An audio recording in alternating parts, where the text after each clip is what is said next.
Bakit mo naman kinain yan? Nagugutom po kasi ako, ma. Tapos sakto, nakita ko po yan.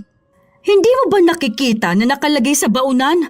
Ibig sabihin yan, babaunin ng mga bata. Pati yung saging nila kinain mo pa. Ano ba naman yan?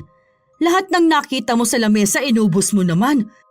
Hindi lahat ng pagkain na nakikita mo kailangan mong kainin, ha? Ang tagal ko na nagtitimpi sa'yo. Inuubusan mo na lang kami palagi ng pagkain. Hindi nakakatuwa yung ganyang pag-uugali. Kakaibang katakawan na yan. Matuto kang makiramdam sa mga taong nasa paligid mo, ha? Hindi porket hindi kumikibo yung mga bata Ibig sabihin nun, hindi na nila alam kung anong ginagawa mo. Pati mga baon nilang biskwit, inuubos mo na rin. Yung binili kong Yakult na wala dyan sa ref. Isang balot yun tapos hindi pa nakakainom yung mga bata. Pati yung isang buong papaya na hinog. Nakakainin sana kagabi. Nawala na rin kasi inubos mo. Hindi libangan ng pagkain, ha? Hindi porket sinasabi mo na food is life, kakainin mo na pati pagkain ng iba. Wala namang masama sa pagkain lalo na kung ramdam ng katawan na kailangan mo ito o sadyang gusto mo lang talaga. Pero ang masama ay kapag sobra na. Ganon si Abigail. Wala na siyang ibang alam gawin kundi ang kumain. Paano kung sa ganong pag-uugali ay may malupit na kaparusahan? May magbabago pa ba sa tao kung ang ugali niya ay kasama sa 7 nakamamatay na kasalanan? Ano kaya ang mangyayari sa matakaw na manugang? Oh, nak, hinay-hinay lang sa pagkain, ha? 2 lang naman tayong kumakain. Wala kang kaagaw. Hindi ka rin naman mauubusan dahil ang dami niyan. Baka naman mabulunan ka dyan. Dahan-dahan lang. Ang sarap po kasi ng pagkain mo. Grabe, sobrang sarap po. Parang akong gutom na gutom palagi. Kaya na ko po talagang gustong kumain. Aamoy ko pa lang po yung niluluto niyo Hindi na ako makapagpigil. May laman pa ang bibig mo. Huwag ka na muna magsalita. Tingnan mo, puno pa ang bibig mo. Hala sige, pasok pa rin ang pagkain. Nguyain mo kaya muna yung kinakain mo. Baka mamaya ay mabulunan ka. Ang dami namang pagkain, hindi naman yan mauubos agad. O tapos 2 kamay mo pang may hawak na ulam. Tama na muna, hinay-hinay. Akong nahihirapan habang pinapanood kang kumain. Nalalasahan ko naman lahat, ma. Okay yan po yan. Ang sarap ko kasi talaga. Naku naman, kaya ang bilis mong tumaba Sabi ko sa'yo mag-diet ka. Hindi healthy ang ganyang ginagawa mo. Paano kung mabuntis ka? Aba, mahihirapan kang manganak nun. Ay naku naman Kalma ka na po, ma. Kaya po tayo. Sarap talaga, grabe naman. Kahit na anong sabihin ni Dolores sa kanyang manugang, hindi ito nakikinig sa kanya. Nakatira sa iisang bahay kasama ang 2 pang kapatid ni Koy, na siyang asawa ni Abigail. Dahil nasa paaralan ang 2 pang mga bata, sina Abigail at Dolores lang ang laging nasa bahay. Nasa trabaho si Koy habang hindi nagtatrabaho si Abigail. 3 taon na silang kasal pero hindi pa rin sila nabibiyayaan ng anak. Isang araw, umuwi ang mga bata na walang pagkain. Wala si Dolores nung mga panahon na yon dahil may pinapasukan din siyang isang maliit na pwesto sa palengke. Pag-aari yon ng kanyang kapatid. Be, wala ng hotdog kasi niluto ko na kanina. Nagugutom na kasi ako Bili nilang kayo sa tindahan ha. Bukas pa daw kami mag-grocery ni kuya nyo Papalitan ko na lang yon. Bibili na lang ako ng maraming hotdog. Bumili ng pagkain ang 2 bata. Lutong ulam sa karinderya. Nung buksan nila ang ulam at isinalin sa mangkok, naamoy ni Abigail ang mabangong aroma. Kaya hindi na naman niya napigilan ang sarili na magtungo sa kusina. Titingin lang sana siya pero parang inaakit siya ng pagkain. Uy, wow! Ano yan, menudo? Ang sarap naman yan. Pengi ako, be. Ay, konti na lang palang kanin. Konti lang naman kakainin ko. Pengi ako, ha? Hati na lang tayo.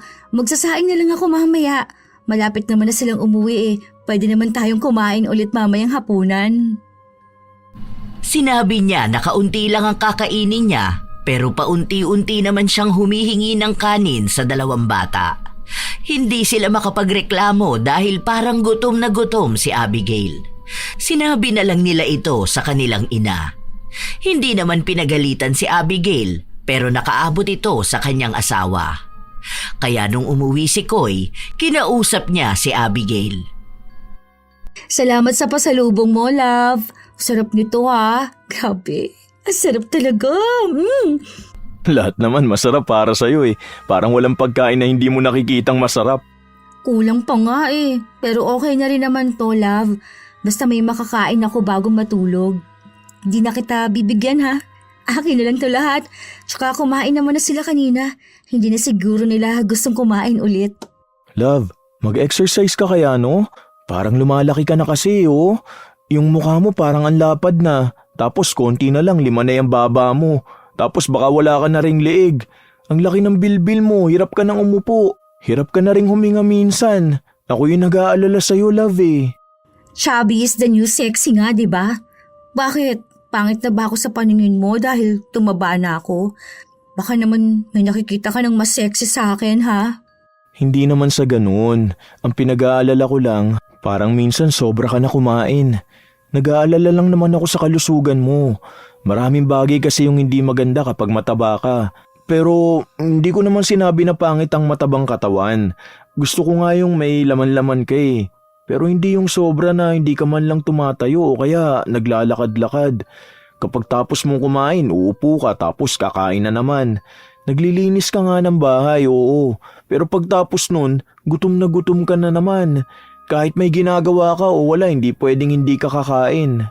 Okay lang yan. Next year, mag-diet na talaga ako. Sarap kasi kumain, no? Tsaka kapag tumataba ang babae, ibig sabihin lang nun, nasa tamang tao na siya. Tingnan mo ako, nasa tamang tao na ako, di ba? Nasa healthy relationship kasi ako. Walang stress. Tapos lahat ng gusto kong pagkain, binibigay mo rin naman. Hindi na uso ang diet eh. Pero sige, dahil gusto mong mag-diet ako, yun ang gagawin ko next year. Basta next year na ha. May ipapakiusap din pala ako sa'yo, love. Kasi yung budget natin ang hirap na ngayon eh. Ibig kong sabihin, ang bilis na maubos. Yung dapat pang 1 buwan natin, hindi na umaabot ng 1 buwan. Kaya hindi rin tayo nakakapaglagay ng savings kasi pinangaabono ko. Ang dami kasi natin dito sa bahay, no? Hindi lang din naman akong kumakain dito. Malalakas din kumain yung mga bata. Hindi ko na lang yun pinapansin. Kasi nga, alam ko na may ambagan kayo rito ni Mama. Wala namang problema sa dami natin dito. Kasi may kita naman si Mama eh. Yun yung pinapang budget nila. Ang ano kasi, yung sa atin kapag naubos yung binili natin, mauubos na rin yung sa kanila. Parang limitahan mo lang yung sarili mo na kumain. Ganon. Kapag nakakain ka na, huwag ka nang sumobra pa. Kung may hindi pa kumakain, huwag ka na muna kumuha. Para hindi rin sumama ang loob nila. Kasi pagod din yung mga yun eh. Nakakasama naman talaga ng loob kapag gutom ka, di ba? Paano kung ang lilimitahan ng sarili ko? Eh yun lang naman yung pwede kong gawin dito sa bahay. Naglilinis naman ako, di ba? Tapos mapapagod ako. O kapag napagod ako, anong gagawin ko? Malamang kakain ako. Tsaka kapag wala akong magawa, ang gusto ko, kakain ulit ako. Pero pwede namang konti lang ang kainin mo. Hindi yung uubusin mo lahat. Pakonti-konti lang. Isipin mo na lang kung sino pa yung hindi pa kumakain. Minsan kasi hindi ko namamalayan. Tsaka alam mo naman ako na love ko ang food, di ba? Kaya wag mo na akong pagbawalan. Ito na nga lang yung kasiyahan ko eh. Buti nga, hindi ako gaya ng ibang babae na malalandi na nanlalaki. Hindi rin ako yung maluho. Hindi ako palabili ng make-up at kung ano-ano. Hindi naman ako nagpapabili sa'yo ng ibang mga hindi kailangan, di ba? At least yun, pagkain, napapakinabangan. Kaya swerte ka na kasi pagkain lang ang hilig ko. Kahit na anong sabihin ni Koy sa asawa, hindi ito nakikinig sa kanya. Hanggang sa lumipas pa ang ilan pang mga araw, wala na namang tigil sa pagkain si Abigail. Masipag naman siya sa bahay. Nagluluto, naglilinis o minsan Siya ang naglalaba. Mabait din siya at magalang. Pero ang tanging problema sa kanya ay ang kanyang katakawan. Kahit na alam niyang may hindi pa kumakain, wala siyang pakialam basta makakain siya ng kung hanggang saan ang kaya ng kanyang tiyan. Isang beses pa, habang nasa handaan sila, kapansin-pansin na gabundok ang nakasandok na pagkain sa plato ni Abigail. Ay, mga bagin! Ano ba naman yan, nak? Sana kinuha mo na lang yung isang buong lagayan, di ba? Nakakatakot ka namang sumandok ng pagkain. Akala mo pang isang pamilya na yan. Kaya mo ba yung ubusin lahat? Ang dami naman yan. Sana kumuha ka muna ng konti lang. Tapos saka ka na lang bumalik kapag kulang pa. Ang dami naman pagkain dyan, love eh. Huwag naman yung ganyan na parang ayaw mo na magpakain sa ibang bisita. Yung sa akin nga, kaunti lang to, nabusog na ako. Baka naman masayang lang yan kapag hindi mo naubos. Kaya ko to. Ako pa ba? Gutom na kasi ako. Ang layo ng nilakad natin papunta rito, di ba? Kaya natagtag yung kinain natin kanina. Tsaka sayang naman, libre lang to. Bukas may bayad na to. Kaya dapat kapag ganito na may handaan, sinusulit natin. Oh, dahan-dahan ka lang sa pagkain mo. Iyo lang lahat yan, love. Ang sarap, grabe. Natikman mo itong apritada? Apritada ba tawag ito? Basta may salsa na orange. Basta alam ko lang din na ang sarap. Grabe yung lasa. Nanunuot talaga. Siyempre, dinamihan kukuha nito, no? Ito pang isang sarap. Ay, grabe. Gusto ko nung ganitong ulam eh. Kukuha pa ako nito. Uuwi ko sa bahay mamaya. Ma, sa sunod luto ka ng ganito ha. Namihan mo po. Tapos sa Pasko at bagong taon, ganito lang din ang handa natin. Pero kahit ano na lang pala, basta masasarap naman po mga luto nyo eh. Marami pa rin naman po akong makakain. Huwag ka nang kumuha ha. Okay na yan. May mga bisita pang darating. Tsaka mabubusog ka rin naman kaagad niyan. Para namang may alaga kang dragon sa tiyan mo. Parang hindi ka nabubusog. Ano bang meron dyan sa tiyan mo ha? Hindi ko nga rin alam eh. Parang ang may dragon yung tiyan niya tapos pakiramdam ko yun yung kumakain ng mga kinakain niya kaya ganyan na wala siyang kabusugan. Nakikita ko pa lang yung pagkain parang busog na ako eh. Parang hindi ko na malulunok yung ganyan. Tapos sa kanya kulang pa yan. Sarap talaga ito, ma. Hindi niyo po ba kakainin ang inyo, ma? Dahil pa po yung nasa plato niyo, ha? Busog na ako. Kumain kasi tayo kanina bago tayo nagpunta rito. Wala naman akong alaga sa tiyan ko kaya hindi ako makakain ng marami. Ako na lang pong kakain na to. Hoy, nak, wag na. Ay, ang kulit naman. Pinagkainan ko na yan eh. Kumakain ka naman na. Dapat kapag ganyan na kinain na namin, wag mo nang kukunin. Ang dami pa niyang nasa plato mo. Sayang po yan, ma. Hindi po dapat nagsasama ng pagkain. Ang mahal po kaya ng pagkain. Kaya dapat inuubos natin. Kami yung kinukuha natin. Buti na lang talaga nandito ako para kainin yung mga tira nito. Ikaw, kapag hindi mo naubos yung pagkain mo, bigyan mo lang sa akin, ha? Ikaw din, love. Kapag hindi mo naubos yung manok na kinakain mo, bigay mo na lang sa akin. Ako na lang po. Love, hinay-hinay ka lang naman. Ang daming nakatingin sa'yo oh. Pinagbubulungan ka na rin nila. Nagtataka siguro sila kung bakit ang dami mong kinakain. Hayaan mo yan sila. Tumasip pa yung kanin. Oh, nahulog na rin yung ulam. Huwag na yan. Okay lang yan. Wala pang 5 minutes, no? Sarap grabe. Ang lambot ng kanin. Itong isa na to, kambing to, di ba? Sarap din ito. Kaya pala unang naubos dun. Buti lang nakakuha pa ako. Napapakamot na lang sa kanyang ulo si Dolores. Ang ilan nilang kakilala ay tila ba pinagbubulungan na sila. Hindi naman niya kinahihiya kung sino ang kanyang manugang.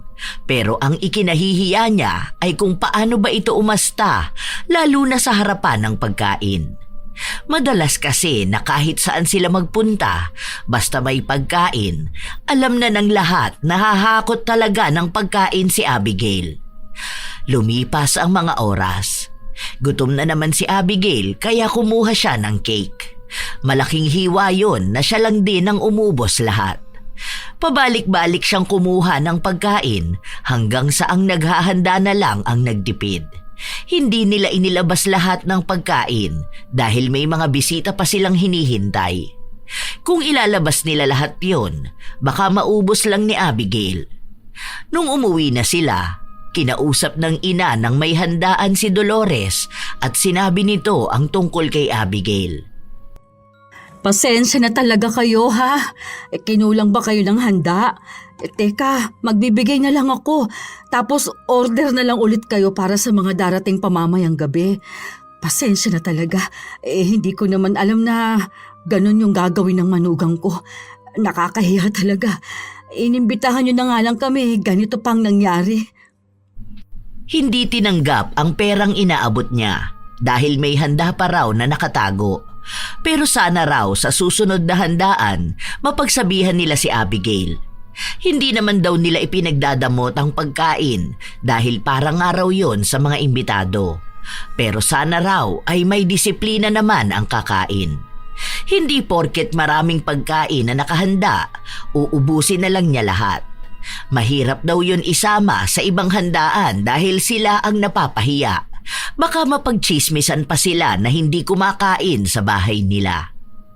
Hiyang-hiya si Dolores dahil kahit noon pa man, hindi pumangit ang tingin ng mga tao sa kanilang pamilya, lalo na kapag may handaan. Bibihira nga lang sila pumunta ng handaan kahit na ang daming nag-iimbita sa kanila. Pagka-uwi nila ng bahay, gutom na naman si Abigail. Sana talaga nagbalot tayo eh. Ang dami ko pa kayang nakita dun sa kusina nila. Hindi nila nilabas lahat, may pansit pa nga eh.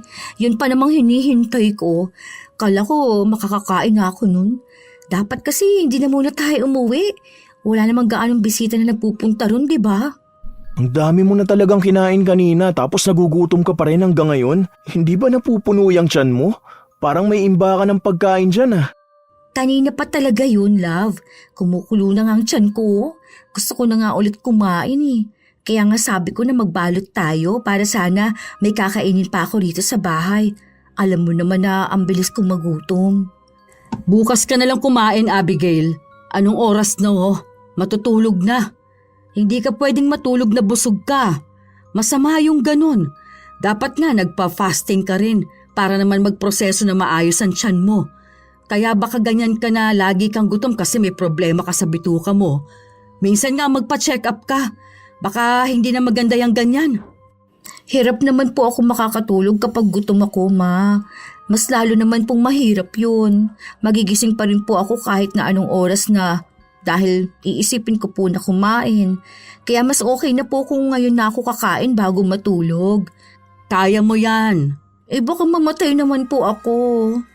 May mga bata na isang buong araw na hindi kumakain. Hindi naman sila namamatay. Ikaw pa kaya na ilang oras lang. Tsaka, tulog ka naman nun.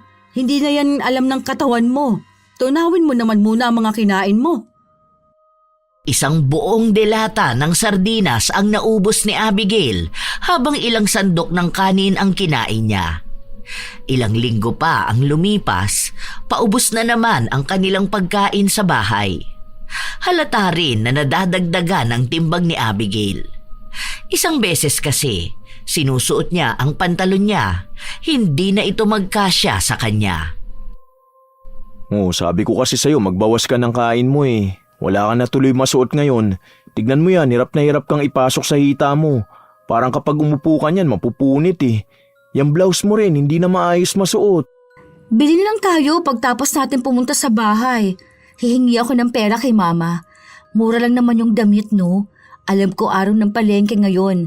Meron yan dyan sa palengke na mura lang o kaya sa ukay-ukay. Huwag ka nang manghingi. Alam mo naman na sila lang din yung gumagastos para sa bahay nila. Mag-diet ka na kasi, love. Kasi sayang naman yung mga damit mo kung hindi mo na yan masusuot ulit. Next year nga. Ngayon mo pa ako gusto mag-diet kung kailang malapit na ang Pasko at bagong taon. Next year, promise magiging 45 kg na lang ako. Madali lang yun para sa akin. Mabilis kaya akong pumayat.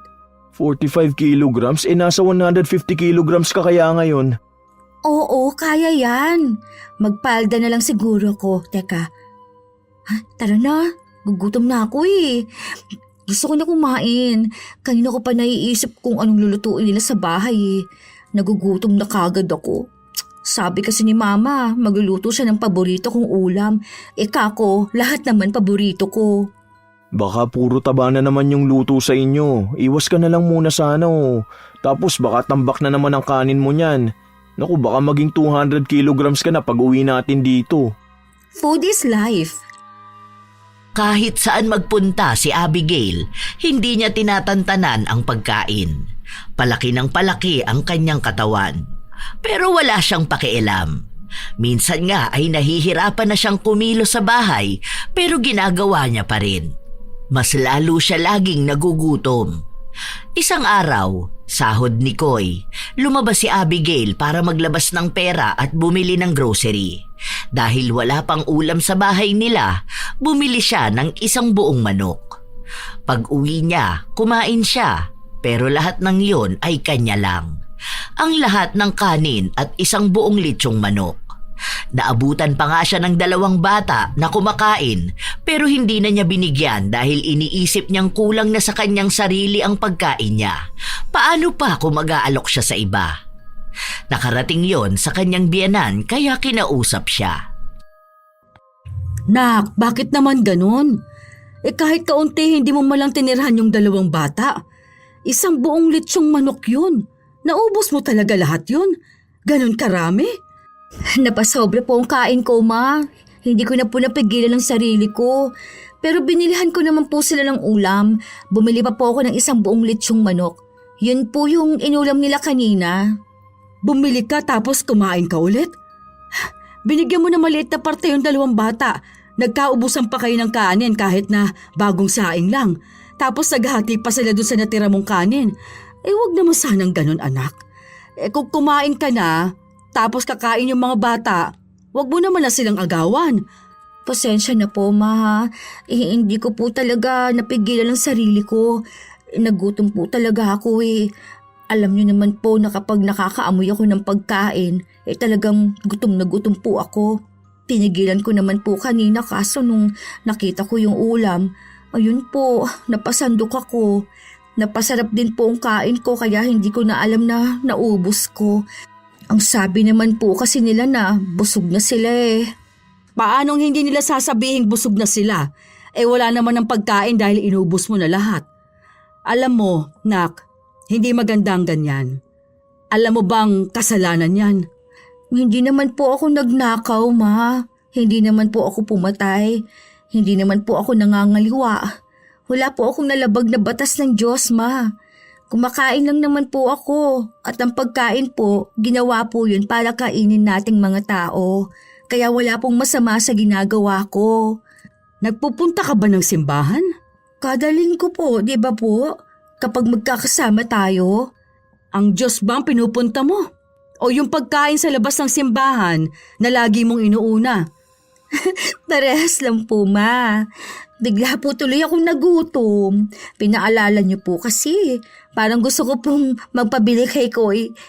Text ko nga po siya mamaya. Hindi ako nagbibiro, anak. Hindi magandang ginagawa mo. Alam mo ba na kasama sa 7 deadly sins yung ginagawa mo? Pagiging matakaw? Gluttony? Hindi ko po alam yung gluttony. Alam ko lang po na gutom na me. Ay, lagi mo na lang hindi sineseryoso mga sinasabi sa iyong bata ka. Hindi maganda ang ganyan, ha? Utang na loob. Hanggat kaya mo pang tumigil, tumigil ka na. Magkaroon ka naman ng kasiyahan sa kinakain mo. Kasi wala kang pakialam sa mga tao sa paligid mo. Wala ka ng ibang pakialam sa mga ibang bagay. Kasi yung utak mo, lagi na lang nasa pagkain. Hindi ko po talaga kaya, Ma. Pero sige po, try ko na lang pong kayanin na magbawas ng pagkain.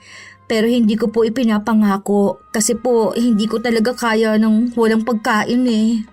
Pero dapat kayanin mo. Huwag mong iisiping hindi mo kaya. Isipin mo yung ibang tao sa paligid mo.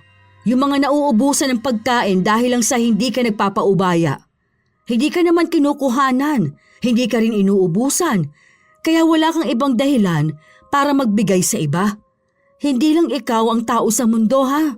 Hindi lang ikaw ang may pangangailangan. Opo, Ma. Sorry po. Hindi na po mauulit yung nangyari kanina. Puro salita lang ang pangako ni Abigail. Hindi niya ito sineseryoso dahil iniisip niya na wala namang masama kung palaging kumakain ng isang tao. Lalo na at ito ang pinanggagalingan ng buhay at lakas.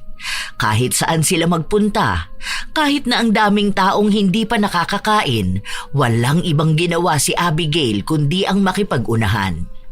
Isang araw, walang pasok si Koy, kaya nasa bahay lang siya kasama ang asawa na katatapos lang kumain ng isang buong pizza. Umuwi ang kanyang ina kasabay ang mga bata. Pupunta ba kayo mamaya? Huling lamay ni Nanay Inday. Ay, mamaya na pala yun, oh. Sige, kahit saglitin lang namin doon. Sana may sopas dun. Love, hindi yun piyesta. Pupunta tayo sa lamay. Hindi ka pwedeng kumain ng kumain doon. Baka mamaya yung mga pupunta at makikipaglamay, wala na silang makain. Sopas lang naman yon. Tsaka konti lang naman sila maglagay sa isang baso.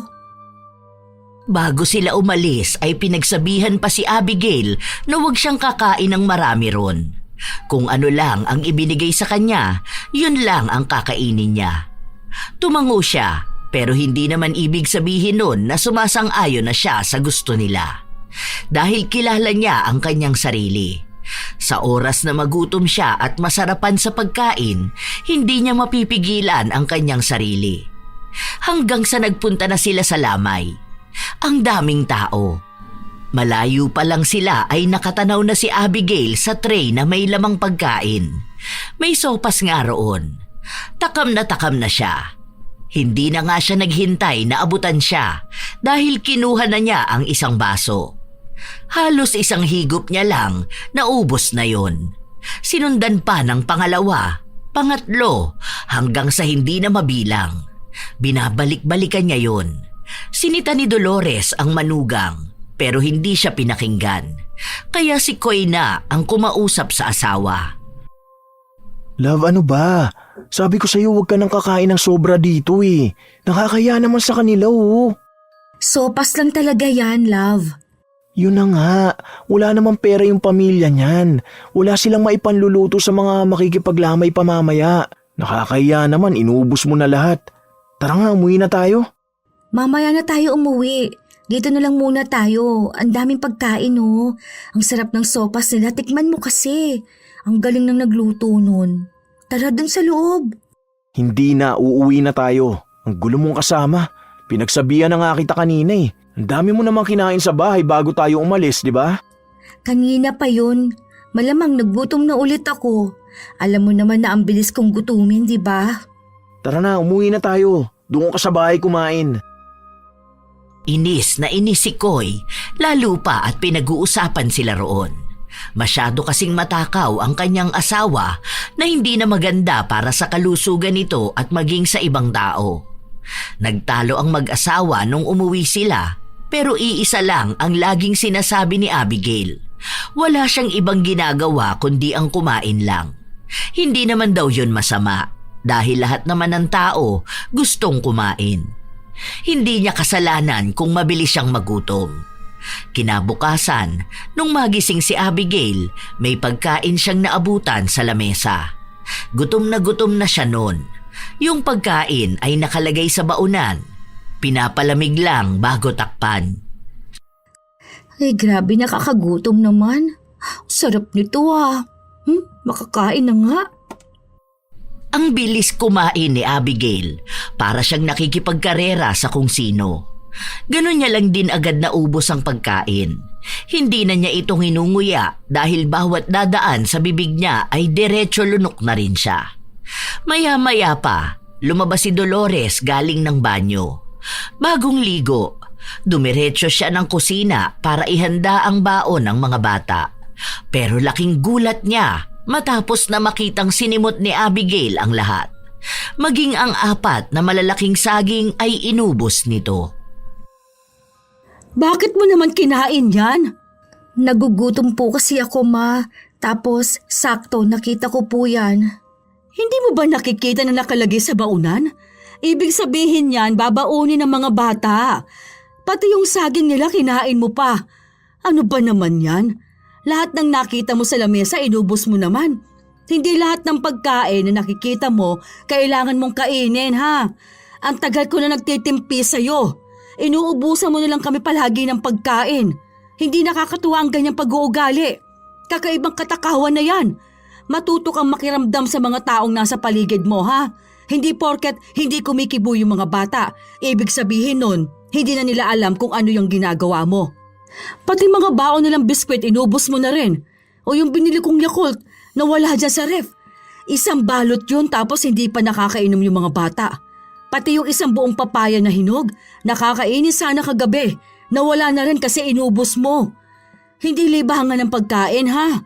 Hindi porket sinasabi mo na food is life, kakainin mo na pati pagkain ng iba. Pasensya na po talaga, Ma.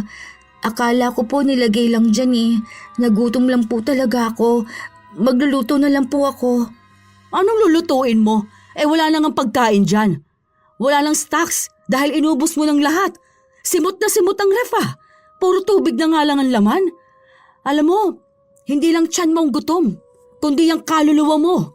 Ano nangyayari? Nagising ako sa pag-uusap nyo ah. Ano ba meron? Oh, may kanin ka ba sa labi mo, love? Kumain ka na? O paano yung asawa mo? Inubos yung baon ng mga bata. Wala na rin silang pang-almusal dahil kinain na rin niya. Ako, mabait akong biyanan. Hindi ko pinakikialaman ang buhay ninyong dalawa. Hindi ako madamot at hindi rin ako mapanumbat na tao. Pero sobra na tong ganito. Buti sana kung mag-isa ka lang nakatira sa bahay, okay lang, ubusin mo lahat ng pagkain. Pero may mga kasama ka. Isipin mo rin kung sino pa ba yung hindi pa kumakain. Sino ba yung kakain pa lang? At kung kakasya ba yung ititira mo? Paano kung may anak ka na? Ano, magugutuman yung bata dahil kinain mo ng lahat?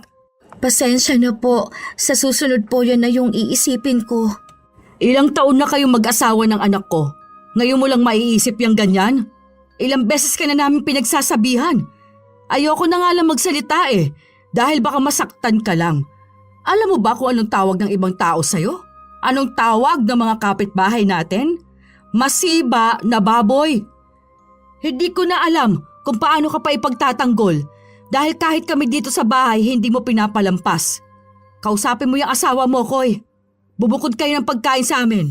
Simula ngayon, ha? Magkanya-kanya tayo. Huwag kayong sasalo sa budget at pagkain namin. Mas nahihirapan ako magpakain ng isang tao kesa magpakain at bumuhay ng 2 bata. Hindi maikakaila na ramdamang inis ni Dolores. Nailabas na niya ang lahat ng kanyang hinaing sa manugang. Marami pa sana siyang sasabihin, pero katulad nga ng kanyang sinabi ay pinipigilan niyang makasakit. Kaya pinaubaya na lang niya kay Koy ang pakikipag-usap sa asawa. Nagagalit na si Mama. Hindi ko naman sinasadya. Paano hindi mo sinasadya? Naubos mo nga pati yung mga saging na baon ng mga bata. Tinikman ko lang naman nung una tapos sasarapan ako. Ayun, kumain ako kaso hindi ko talaga napigilan ang sarili ko Akala ko kasi meron pa. Ang gagawin ko sana, magluluto na lang ako. Love, ano bang pwedeng gawin para naman maawat ka sa pagkain ng marami? Yung magiging sapat lang talaga yung kakainin mo. Food is life nga kasi. Hindi na yan normal na food is life Iba na yung klase ng katakawan. Nakikita na sa katakawan na sa pag-uugali mo. Parang hindi ikaw yung lumalamon sa pagkain Ikaw yung nilalamon ng pagkain. Yung utak mo hindi gumagana ng maayos dahil parang wala kang ibang alam kundi pagkain. Kapag pinagsasabihan ka, hindi ka nakikinig. Ang gagawin mo, uunahin mo yung pagkain. Kapag nakaamoy o nakakita ka ng pagkain, hindi ka tumitigil. Alam mo naman na ito lang yung kasiyahan ko, di ba? Huwag niyo naman na itong ipagkait sa akin. Tsaka masarap kumain.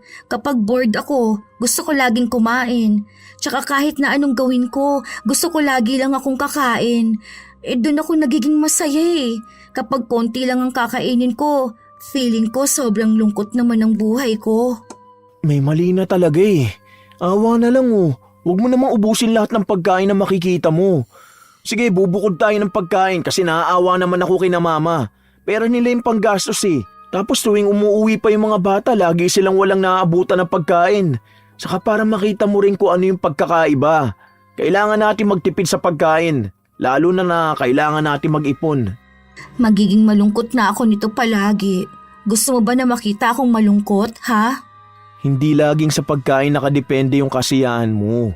Maraming buhay na mas masaya pa bukod sa pagkain. Nagsimula na ang pagbubukod nila ng pagkain. May 2 ref.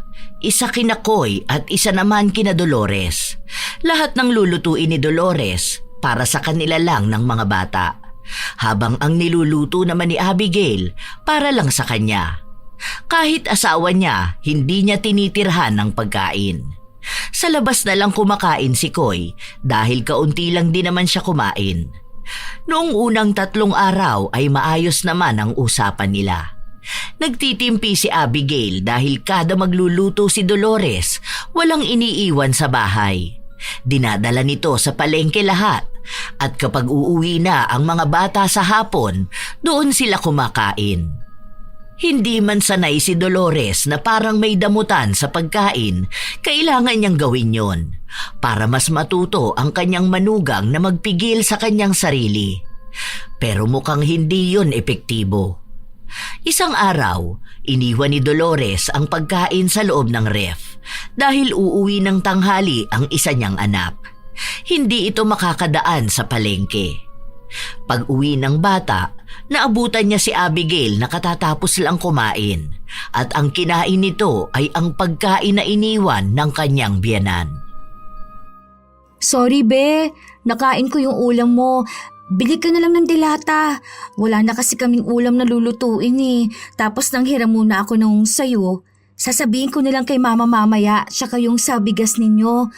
Kanino pala yung langka sa ref nyo? Kumuha pala ako, ha? Hindi alam ng bata kung paano ba siya kikibo. Gutom na siya. Nung tiningnan niya ang lagayan nila ng kanin, walang natira. Simot na simot kahit pa yung tutong wala na. Talagang inubos ni Abigail. Nung buksan niya ang ref, may langka nga pero wala na yung laman. Balat na lang na may maliliit na hibla na parang iniwan lang doon para masabing nagtira ng pagkain si Abigail. Nagsumbong ang bata sa ina, kaya nung umuwi si Dolores ay galit na naman ito. Hindi po, ma. Papalitan ko naman po talaga. Sahod na po ni Koy bukas. Wala na po talagang natira sa amin, ma eh. Magsasabi po sana ako kaso nawalan po ako ng load kanina. Ma, sorry po ha. Pero promise po na papalitan ko po yun. Kaya nga tayo nagkakanya-kanya eh. Dahil laging nauubusan ng mga anak ko. Tapos ganyan pa rin? Hindi mo ba alam na kapag hindi sa'yo, hindi mo pwedeng kunin, ha? Wala akong pakialam kahit napapalitan mo pa o hindi. Ang punto ko rito, kinukuha mo pa rin yung pagkain namin. Nanginginig na po kasi talaga ako sa gutom kanina, ma. Hindi ko na po matiis kasi pakiramdam ko po mamamatay na po ako eh. Tapos ayun, naganap na lang po ako ng pwedeng kainin. Nakita ko po yung pagkain tapos akala ko walang kakain kasi po lagi kayong nagdadala sa palengke. Hindi ka man lang nagtanong kung kanino yon?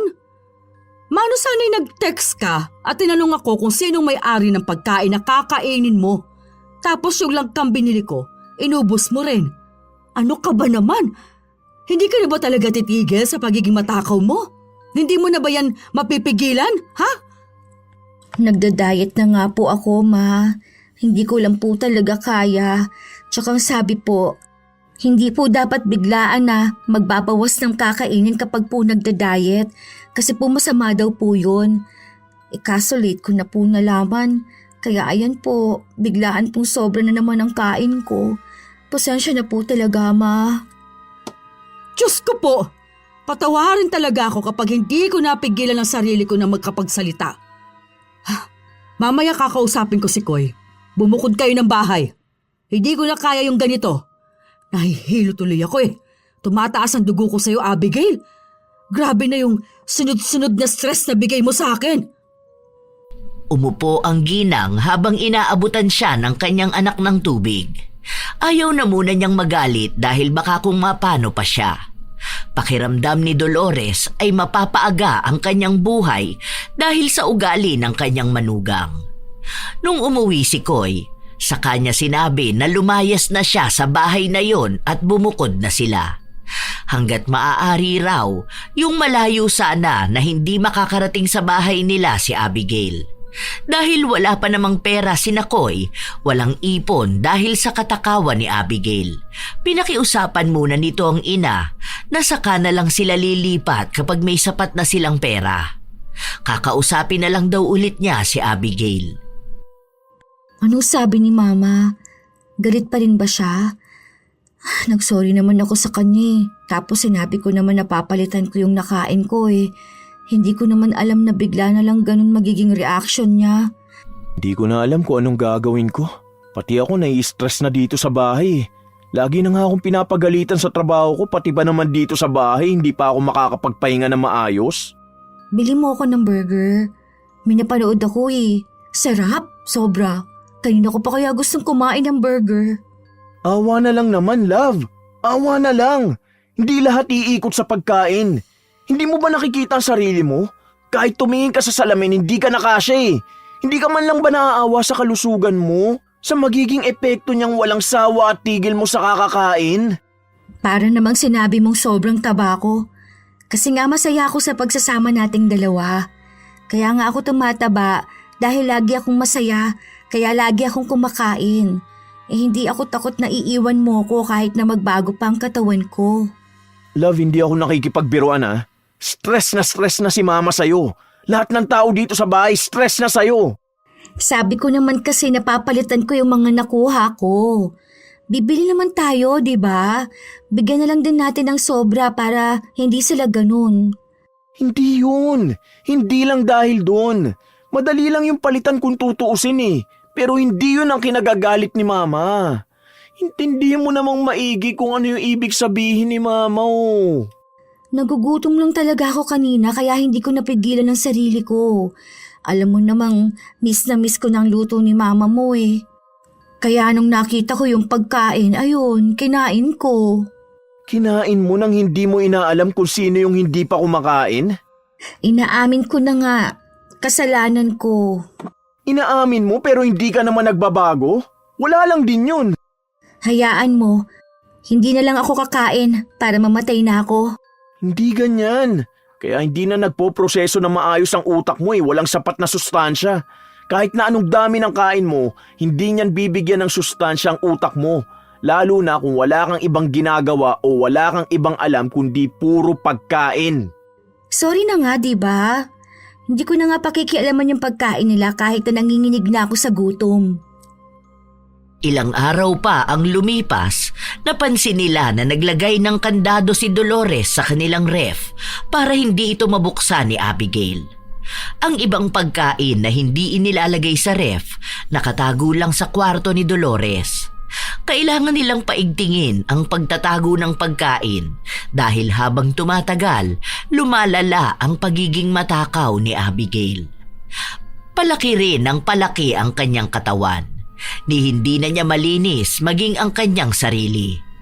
Minsan nga ay ayaw na sa kanyang tumabi ng asawa dahil sa amoy niya. Isang gabi, may tumawag kay Dolores. Nakausap ko ang tita Madi mo. Uuwi raw sila ng Pilipinas.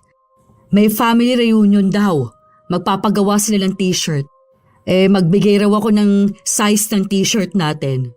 Saan daw tayo magbe-beach? Hindi ko alam kung saan pero baka doon yun sa resort na Pipay. Di ba may bagong resort yun na nabili? Yung sinasabi ng tita Sandra mo na 15 million halaga. Oo, pwede rin dun. Maganda naman dun eh. Nakita ko yun sa post niya nung nakaraan. O ikaw na mag-chat sa tita mo kung anong size namin. Small dun sa dalawang bata tapos ako medium. Ewan ko sa size ninyong dalawa. Triple XL ata ako eh. Parang mas malaki pa dyan, love. Mas mataba ka pa kay Tito Vince eh. Grabe ka naman sa akin. Love, mag-diet ka naman. Bawasan mo naman yung kain mo. Sana walang eksena doon sa reunion na magkakaubusan ng pagkain at walang agawan ng pagkain, ha? Huwag ka rin kukuha ng pagkain hindi iyo. Ayaw na ayaw ng mga kamag-anak namin ng ganon. Opo, Ma. Pinagsabihan ulit ni Dolores ang kanyang anak na kausapin ang asawa nito at laging ipaalala na huwag silang ipahiya sa harapan ng kanilang mga kamag-anak. Kahit kasi maayos silang lahat, hindi naman maiiwasan na may mga kamag-anak silang kasama na mabilis makakita ng mali nila. At ayaw niyang ipahiya rin si Abigail. Lumipas pa ang mga linggo, parami ng parami ang kinakain ni Abigail hanggang sa dumating na ang araw na magsasama-sama na ang magkakamag-anak. Hindi pa nga sila magkasya sa sasakyan dahil sa laki ni Abigail. Hoy, ang laki na nitong anak mo, ha? Baby pa to noon. Oh, pogi ah. May binata ka na. Ano, may girlfriend ka na siguro, no? Bit-bit ko pa yan noon tapos laging tululaway Tapos kapag umiiyak yan, umaabot hanggang sa kabilang barangay ang boses. Ay, oo nga pala. Yung manugang ko, si Abigail. Hindi kayo nakapunta ng kasal noon. Kasi nga, graduation ni B-Boy. Hello, kumusta po kayo? Ang ibang kamag-anak nila ay kilala na ni Abigail dahil imbitado ang mga yon nung kasal nila. Yung iba naman, unang beses lang niyang nakita. Mababait naman ang mga yon. Ang problema lang, hindi talaga maiiwasan ang ibang mga kamag-anak na direkta kung magsalita at napupuna kung gaano na ba kalaki si Abigail. Ang akala nga nila nung una ay buntis ito, pero nung malaman nila na hindi, pinagsabihan nila na huwag daw itong magkakain masyado dahil baka kaya hirap itong mabuntis dahil sa katabaan niya. Wala namang pakialam si Abigail dahil hindi niya iniisip ang mga panlalait ng mga tao. Ang iniisip niya ay kung ano ang kakainin niya mamaya. Gutom na siya. Gusto na niyang kumain, pero hindi niya alam kung saan siya kukuha. Habang abala ang kanyang asawa at biyanan, naglakad-lakad siya at tumitingin ng pwede niyang makain. Nakita niya ang isang bag na naglalaman ng mga kakanin. Ang bango naman nito. Tagal ko nang hindi nakakakain nito, ha. Ang sarap. Titikim nga ako. Tikim lang. Baka mamaya maubos to eh. Ako na naman ang pagbintangan. Ang sabi niyang tikim lang, nauwi sa pagkuha ng mas marami, hanggang sa naubos niya yon. Kinabahan siya matapos na makitang wala ng laman ang lagayan. Siya lang ang naroon at wala namang nakakita sa kanya. Kaya agad na rin siyang lumabas para hindi siya mapagbintangan kung sakali mang makita na wala ng laman ang lagayan. Maya-maya pa, inilabas na ang mga pagkain at doon na nalaman na wala nang ang laman ang isang lagayan. Nagkaroon pa ng pagtatalo sa mga nagbitbit ng pagkain. Lumabas ang mga sama ng loob nila nung nagkaroon na ng sisihan. Ang maayos sana na pagsasama ng mga kabag-anak ay nagkaroon ng gulo dahil lang sa pagkain na nawawala. Eh bakit daw ba? Ano bang nangyari? Yung sa kakanin yata hindi ko alam Basta nagsumbata na sila. Yung pagkain daw kasi nakalagay dun sa isang sasakyan kina Tita Bebe. Ang sabi kinain daw nila habang nasa biyahe sila. Ang sabi naman ni Tita na hindi raw nila pinakialaman yun kasi nga may baon daw silang pagkain. Tapos ayun na, nag-away na sila. Lumabas na yung mga issue nila noon na bakit daw kapag may nangyayaring aberya sila ang sinisisi. Eh bakit kaya nawala ng pagkain doon? Pinapareview pa nila yung CCTV kung sino mga pumasok sa loob. Noong marinig yun ni Abigail ay kinabahan siya. Pero mukhang malakas ang kanyang kapit nang nalaman na sira pala ang CCTV na sakop ng kwarto na yon. Nagkabati-bati naman sila at nagkapatawaran. Siguro raw hindi nila napansin na may pumasok sa kwarto pero mabuti na lang at walang nawalang mga mahahalagang gamit. Nung nagsisimula na silang kumain, parang nakikipagkumpetensya na naman si Abigail.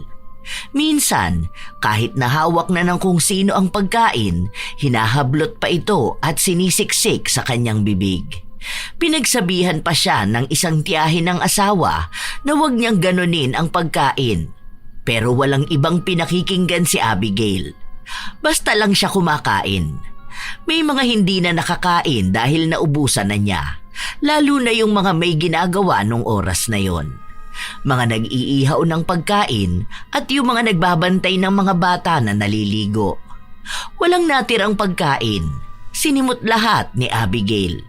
Kahit pa pagkain na nasa plato ng iba. Matapos silang kumain, sinabi niyang hindi pa siya busog at nagugutom pa. Si Koy naman, kinausap ng kanyang tiyahin at pinagsabihan na pigilan niya ang asawa niya. Dahil baka yung pagkain nila na aabot pa dapat ng 3 araw ay ubusin lang nito ng 1 araw lang. Love, kain tayo?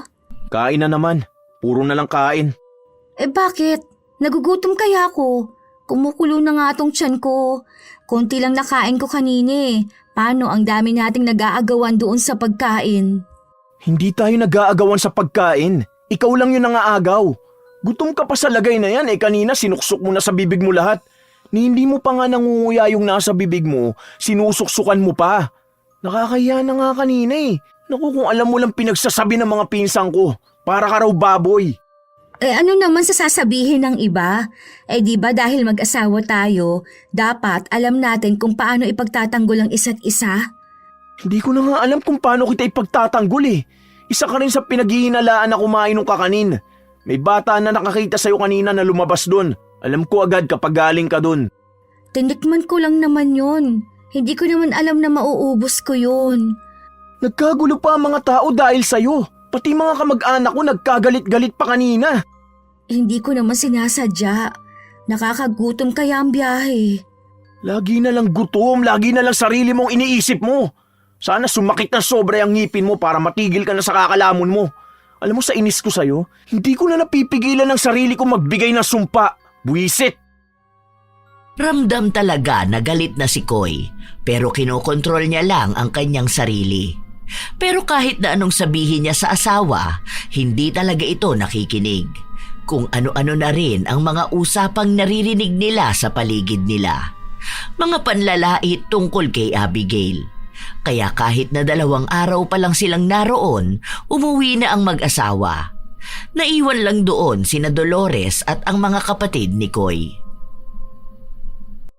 Bakit umuwi na agad tayo? Di ba bukas pa dapat? Daig mo pang bata na hindi mapagsabihan Ewan ko kung bakit ganyan ka. Nasobrahan ka yata sa pagmamahal ko Kaya hindi mo na madisiplina ang sarili mo. Nagagalit ka na naman sa akin. Gusto ko lang namang kumain. Yun na nga ang kinaiinis ko. Lagi mo na lang gustong kumain. Kasi nga masarap kumain. Oo, masarap kumain pero hindi ang ganyan. Hindi yung pagiging sobrang takaw. Ay, ewan ko. Kahit naman anong sabihin ko sa'yo, hindi mo naman ako pakikinggan Nai-stress lang ako lalo. Ano ba kasi masama sa ginagawa ko? Ha? Hindi mo talaga alam kung ano? Ang alam ko lang naman gusto kong kumain. Kaya nga ginawa ang pagkain para kainin, di ba? Hindi masama ang kumain, pero ang masama, sobra ka sa pagkain. Ginagawa mong bisyo yung pagkain yung katakawan. Nagiging makasarili ka, hindi mo iniisip yung ibang tao na nasa paligid mo. Lagi mong iniisip yung ikaw lang, yung sarili mo lang. Kinukuha mo yung para sa iba, inaabuso mo yung biyaya ng Diyos. Huwag mo na akong awayin. Nagugutom na ako. Bili tayo ng pagkain. Sige na. Ay, buwisit!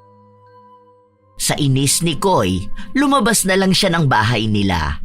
Wala naman siyang ibang magagawa dahil hindi gumagana ng maayos ang utak ng asawa. Ilang araw pa ang lumipas, balik na naman sila sa trabaho. Nung umuwi ng kinahapunan si Dolores, napansin niyang sira ang kandado ng kanilang ref. Nung buksan niya yon, wala nang laman. Hindi na niya kailangan pang alamin kung sino ang gumawa nun dahil iisang tao lang naman ang may dahilan nun. Dali-dali siyang nagtungo sa kwarto ng kanyang manugang kung saan sarap na sarap si Abigail sa pagkain ng mga prutas na nakuha niya sa loob ng ref. Ano ka ba naman? Talagang sinira mo yung kandado ng ref namin para lang makuha ang mga pagkain namin doon? Pasensya na po kayo, Ma. Nagugutom na po talaga ako. Wala na po kasi kaming pagkain tapos ayaw pong bumili ni Koy. Kapag may pagkain kami, binibigay niya po sa akin yung konti lang. Hindi ko lang po talaga kinaya yung gutom ko, Ma. Alam mo bang pag nanakaw yung ginawa mong ganyan, ha? Hindi yan tama. Hindi pwedeng basta ka nilang kukuha ng pagkain hindi iyo. Sinasanay mo na ng ganyan ang sarili mo. Panay ang hingi ng tawad ni Abigail pero hindi naman niya pinipigilan ang kanyang sarili na huwag kumain. Dahil sa ginawa niya, hindi na nakapagtimpi si Dolores. Kahit na walang pang-upa ang dalawa, pinalayas niya ang mga ito. Hindi na raw niya kayang magtiis pa. Wala namang ibang malapitan sina Abigail kaya umuwi muna sila sa bahay ng kanyang ina. Pero dahil ganun pa rin ang ginagawa niya, maging sarili niyang pamilya ay pinaalis siya. Nauubusan kasi sila ng pagkain. Nagagawa pa ni Abigail na magnakaw sa tindahan nila. Nagiging malaki na siyang perwisyo sa mga taong nakapaligid sa kanya. Ilang araw pa ang lumipas, may naupahan silang maliit na kwarto. Wala silang kahit na anong bitbit, maliban sa 2 bag ng mga damit. Ano ba to? Anong gagawin ko? Nagugutom na talaga ako. Wala akong makitang pagkain. Tiisin mo yan. Huwag kang gagawa ng kalokohan dito. Di ko na alam kung kakayanin ko pang kahiyan Baka makipaghiwalay na talaga ako sa'yo. Ang sabi mo, mahal mo ako kahit na mataba ako. Hindi yung pagiging mataba mo ang problema ko. Ang problema ko yung katakawan mong wala sa lugar. Sana naman wala kang nakawan ng pagkain dito. Kasasabi lang ni Koy, ginawa na ng kanyang asawa. May nag-order kasi ng pagkain nila sa kabilang palapag yun. Pinaiwan lang muna sa lamesa dahil doon na lang kukunin. Ganon kasi ang lagi nilang ginagawa. Wala namang nawawala. Dahil sa gutom ni Abigail, ninakaw niya ang pagkain. Pero pagkain niya noon, biglang sumakit ng sobra ang kanyang ngipin. Aray ko, ang sakit naman ang ngipin ko. Aray! Kahit na maglinis siya ng ngipin, hindi nawawala ang sakit noon. Nanunuot talaga sa kanya ang sakit. Wala na siyang ibang nagawa kundi ang umiyak. Pinagsasalpakan niya rin ng kung ano-ano ang ngipin pero walang nangyayari. Kahit na inuman niya ng gamot, hindi nawawala. Hanggang sa umuwi na ang kanyang asawa. Galit ito dahil nagbayad siya ng ninakaw na pagkain ng asawa. Huwag mo na akong awayin. Sakit na talaga ng ngipin ko. Aray ko. Ano hindi sasakit yan kung yung kinain mo kanina ninakaw mo lang? Hindi ko naman yun naubos. Sakit talaga. Parang buong ngipin ko yung masakit Hindi ko alam kung saan banda. First time mo yatang hindi makaubos ng pagkain. Kaya nga nangihina na rin ako Pero hindi ko manguya yung pagkain. Ang sakit-sakit ng ngipin ko. Sakit talaga. Aray. Yan, buti nga sa'yo. Baka madala ka na niyan na hindi dapat lahat ng pagkain kinakain mo. Lalo na kapag hindi iyo. Buong gabi, iyak ng iyak si Abigail. Dahil malaking babae siya, malaki rin ang boses niya. Maninipis ang mga pader kaya ang daming naiistorbo na tao. Kinausap sila ng may-ari ng paupahan dahil sa reklamo na natatanggap mula sa mag-asawa, lalo na kay Abigail. Kaya wala silang ibang nagawa kundi ang umalis. Wala na silang pupuntahan. Hirap na rin si Koy sa kanyang asawa, kaya nakiusap siya sa ina na pabalikin muna sila at pinapangako niya na hindi na mauulit ang pagnanakaw ni Abigail ng pagkain. Halos 1 linggo na ang lumilipas, masakit pa rin ang ngipin ni Abigail. Ayan, niluto ko para sa'yo. Ang sabi ni Koy, hindi siya makakapagpadala ng pagkain mo. Ibigay ko lang yung tama lang sa'yo at walang sobra. Wala ka naman na mananakaw sa amin. Hindi nga po ko makakain, May. Sobrang sakit po ng ipin ko eh. Kayanin mong kumain, tapos uminom ka ng gamot. Hindi nga po ako makanguya. Grabe po, sobrang sakit po talaga ng ngipin ko eh. Sakit po, aray. Gusto ko na po tanggalin lahat ng ngipin ko. Eh kung ano-ano ba naman kasi ang kinakain mo, kaya nagkaganyan ka. Ngayon, alam mo na hindi lahat ng pagkain kaya ng ngipin mo. Sumuko na rin ang ngipin mo sa walang tigil mong kangunguya. Nagugutom na po ako.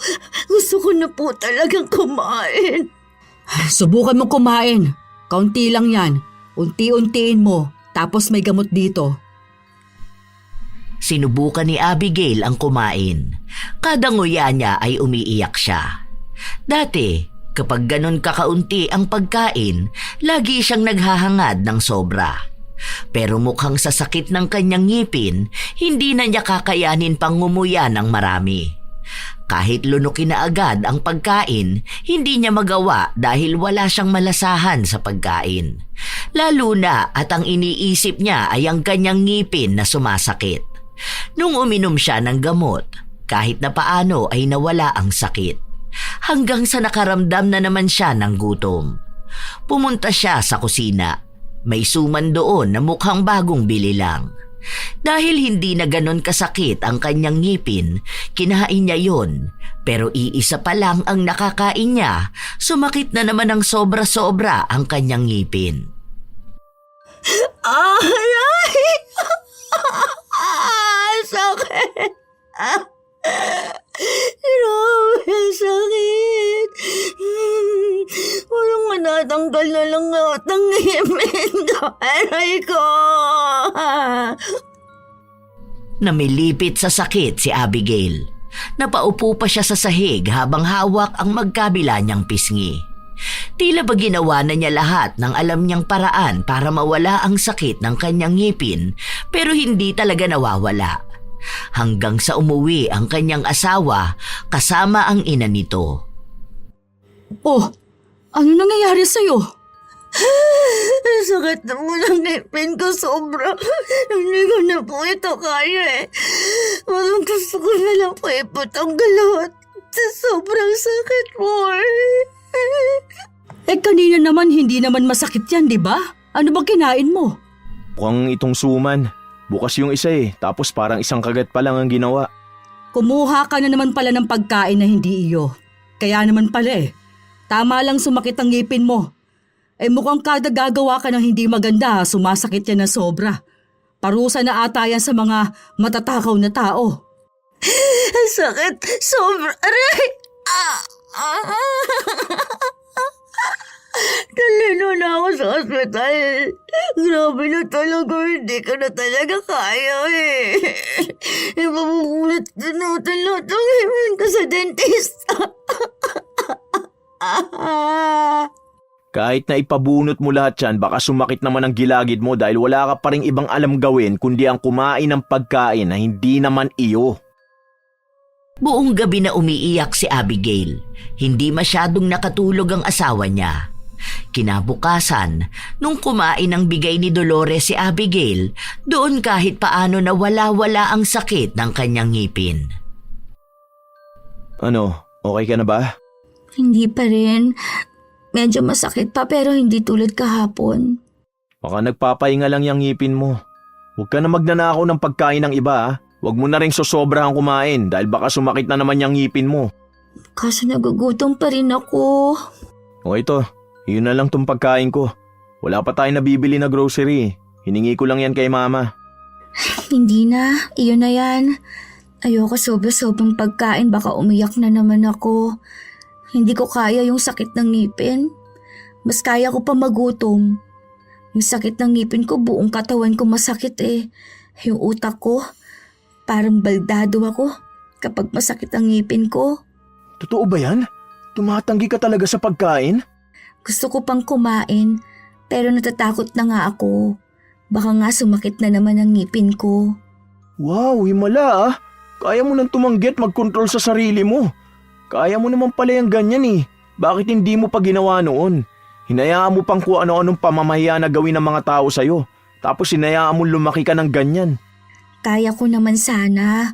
Kaso kasi minsan yung utak ko, hindi napapakali kapag hindi ako kumakain. Ngayon ko na lang ulit pinipigilan kasi ang sakit talaga ng ngipin ko kapag kumakain ako ng sobra. Nadala na ako nung nakaraang kumain ako ng suman. Kala ko mamamatay na ako nung sa sobrang sakit ng ngipin ko.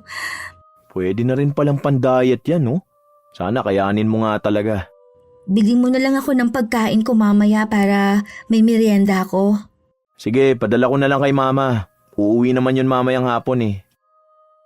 Dahil sa takot ni Abigail na makaramdam ulit ng sakit, pinilit na lang niya ang kanyang sarili na magkaroon ng kontrol sa mga kinakain niya.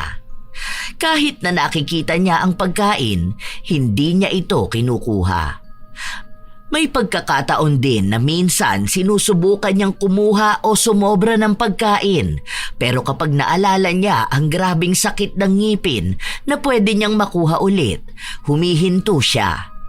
Iniisip niya na rin ang ibang tao kung kumain na. Hindi siya ganun noon dahil lagi niyang iniisip ay makarami ng pagkain higit sa iba. Malaki ang pagbabago niya na napansin mismo ng mga kasama niya sa bahay. Love, may pasalubong ako sa'yo. Paborito mo tong siopaw, di ba? Ayun, ang sarap naman yan. Ang dami ah. Baka mabitin ka eh. Bigyan mo na lang din sina mama. Okay na sa akin itong dalawa. Sure ka ba? Oo naman. Tsaka konti na lang ako kumain, di ba? Nagbabawas na ako ng kain ko para bumaba na ulit ang timbang ko. Ang laki ko na kaya. Ang cute mo nga eh. Para akong nakasandal sa unan kapag natutulog. Sus, ayan ka na naman. Nang uuto ka na naman ha. Hindi nga. Che, umayos ka nga dyan. Pero sure ka na ba dyan na 2 siopaw na lang ang kakainin mo? Oo nga, kasi gusto ko ring makakain ng lahat. Para hindi lang ako. Nakakatuwa naman yan. Alam mo na kung ano yung ginagawa mo ah. Hindi ka na nakikipag-unahan sa pagkain dahil marunong ka na rin magbigay. Nakakatuwa naman. Naging tuloy-tuloy ang pagbabago ni Abigail. Siya na ang kusang nagsasabi sa kanyang asawa at nagtatanong kung may kakain pa ba. Kapag may nakita siyang pagkain, hindi na niya pinakikialaman. Hindi na siya katulad noon na kapag gutom o gusto ng pagkain, kusa siyang hahanap ng pagkain. Kaya nga sinira niya noon ang kandado ng ref ng biyenan niya para makakuha ng pagkain. Ngayon, may respeto na siya sa mga kasama niya at lalo na sa pagkain. Minsan pa, nagsimba sila. Ang aral ay tungkol sa kagutuman ng kaluluwa. Na hindi lang daw palaging tiyan ang binubusog.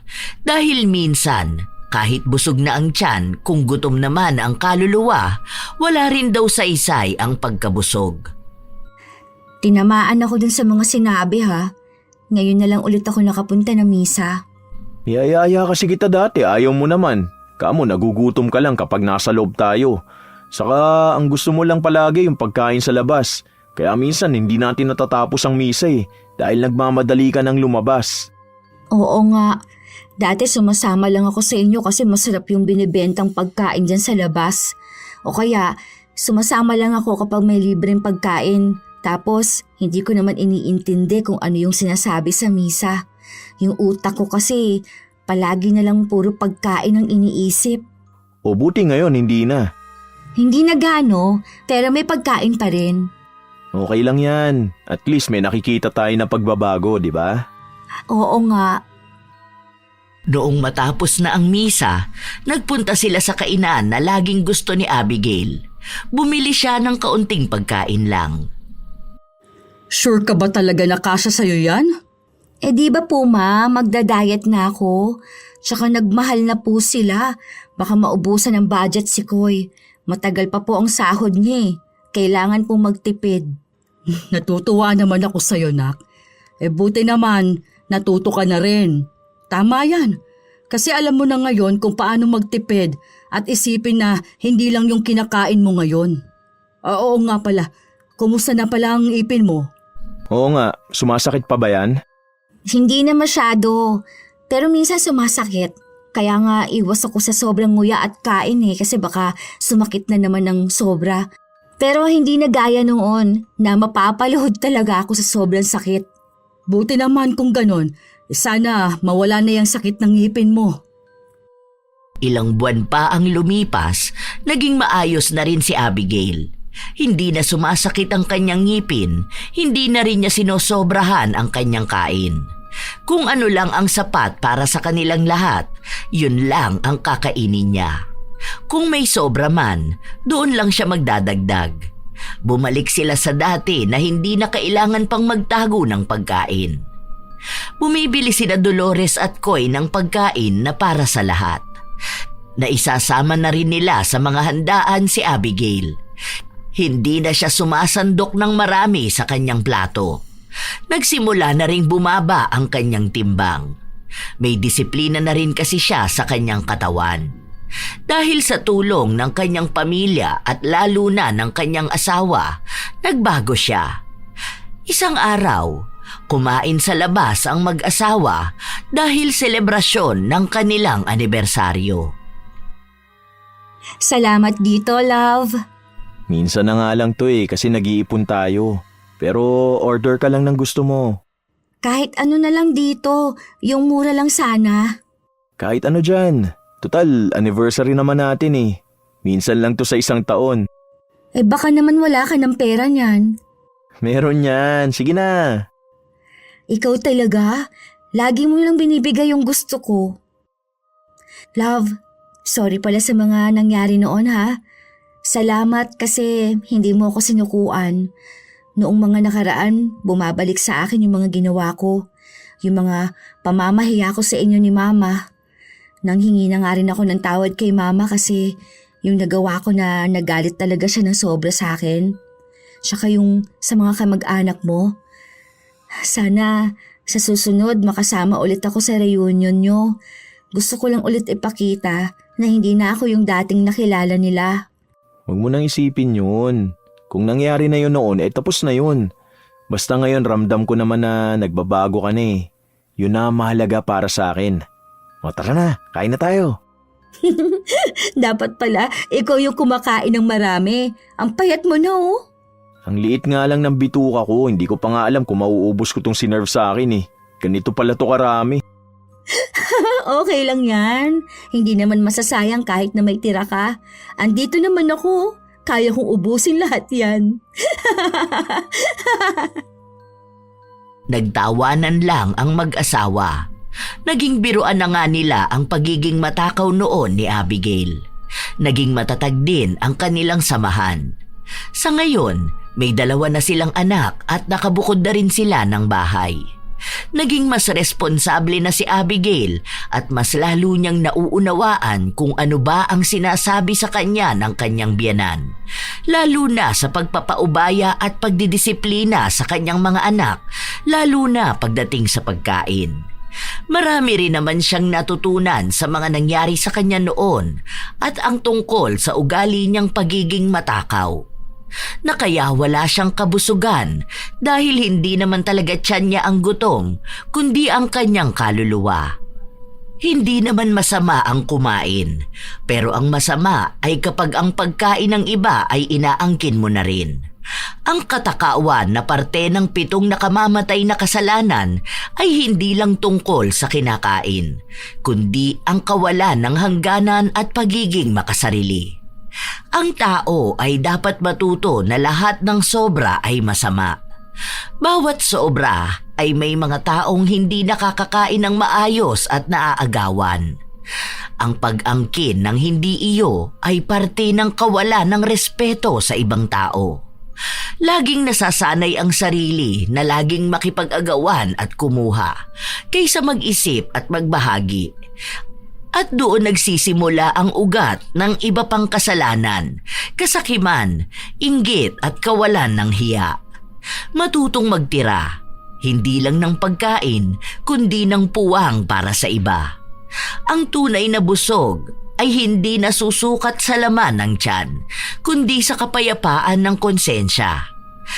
Tandaan na ang taong marunong magpigil ay mas mayaman kaysa sa taong laging naghahangad ng sobra.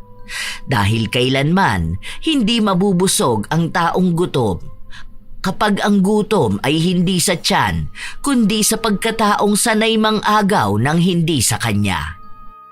Kaya mga apo, tandaan na laging hindi lang pagkabusog ng ating tiyan ang kailangan. Dapat ay maging ating kaluluwa ay busog din. Kayo ba mga apo? Nakakilala na rin ba kayo ng tao na walang ibang ginawa kundi ang kumain at walang pakialam sa ibang tao? Ibahagi nyo na yan kasama ng inyong opinyon sa ating bagong kwento. Naway nakapaghatid ito ng magandang aral. Shout out sa ilan sa masusugid na tagapakinig ng mga istorya ni Lola Telang.